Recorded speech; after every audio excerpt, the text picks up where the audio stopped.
Je salue en premier lieu les efforts de mes camarades des deux commissions qui ont accompli un travail important pour les actions de l'appui à court terme et à long terme.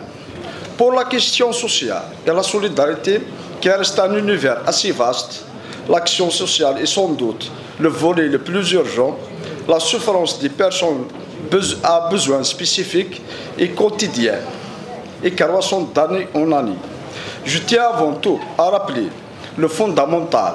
Cette frange aspire avant tout à sa dignité humaine et à son autonomie sur tous les plans, notamment l'indépendance financière. Mais l'aspect le plus frappant est l'inaccessibilité des infrastructures. Plusieurs fois, pour recevoir une personne avec un handicap physique, on est obligé de les recevoir dans les couloirs de rez-de-chaussée ou carrément dans la cour. C'est sidérant.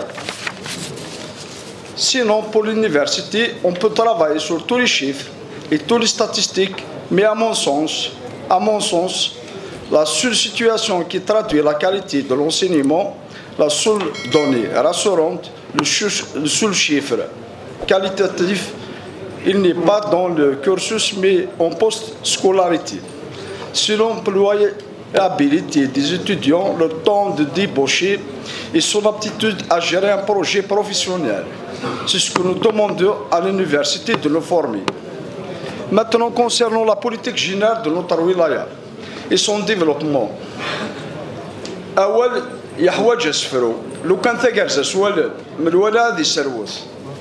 Je tiens à vous transmettre, M. Louali, le ressenti, la réaction et le sentiment de déjà vu de citoyens.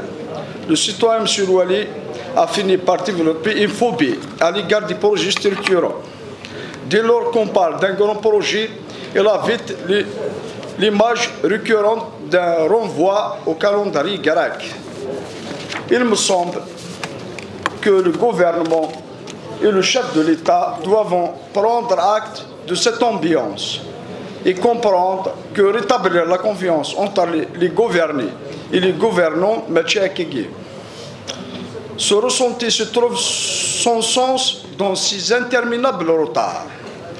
Un projet de 10 ans, d'une pénétrante à l'arrêt.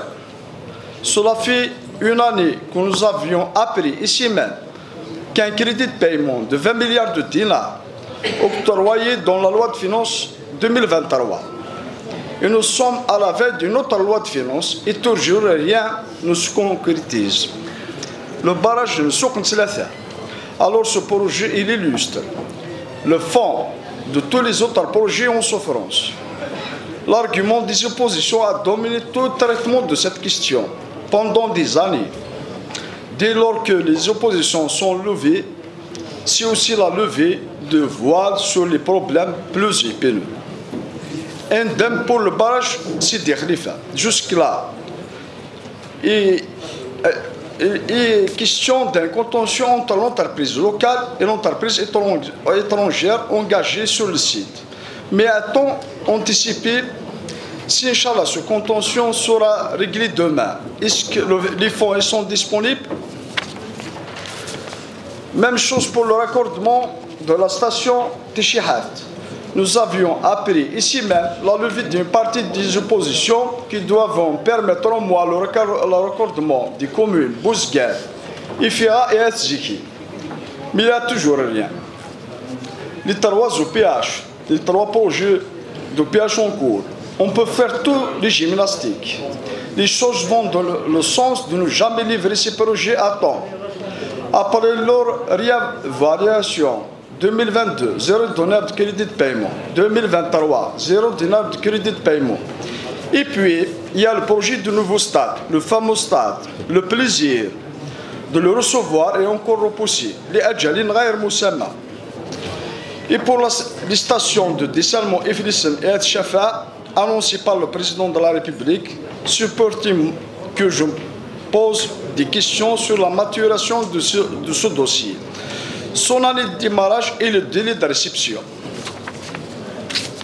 C'est pourquoi, Monsieur le Président, Monsieur Louali, chers collègues, Des fois, nous espérons à mieux parce que nous méritons mieux, le peuple mérite mieux, Tizi Ouzou mérite mieux, l'Algérie mérite mieux. Mais lorsque nous regardons autour avec tous ces projets de développement à la Tarane, qu'ils soient inscrits en réalisation ou des études achevées qui sont dans des boîtes d'archives, nous nous posons la question sur la fiabilité du discours officiel, mais aussi sur le sentiment que ça procure à nos concitoyens. C'est trop demandé que de demander de l'appliquer et d'exécuter sans rien inventer tous les programmes nationaux et locaux. Ça ne concerne pas seulement le développement à la charge de l'État, mais ça concerne aussi la création des richesses, avec toutes saisons d'activité à l'abandon, ni fonds de viabilisation, ni vision économique. Et c'est cet abandon qui a fait de s'offenser la convoitise de dénaturisation pour d'autres fins. À Souama, à Drar Mizan, à Tizianif et tout récemment à Zazga, on veut agir carrément autre le BDO approuvé et en vigueur. Ici et par rapport à ce sentiment de l'abandon que ressentons, je crois, le plus que dans d'autres communes, nos concitoyens des communes de Zikri, Akaroyat, Chafa, ces communes, M. Louali, pour ne pas m'attarder sur les détails, il leur faut carrément un plan de mise à niveau.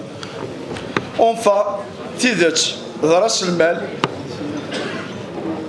Daïmir, Enik Sarawal, Natits la Harara, merci pour votre attention, merci.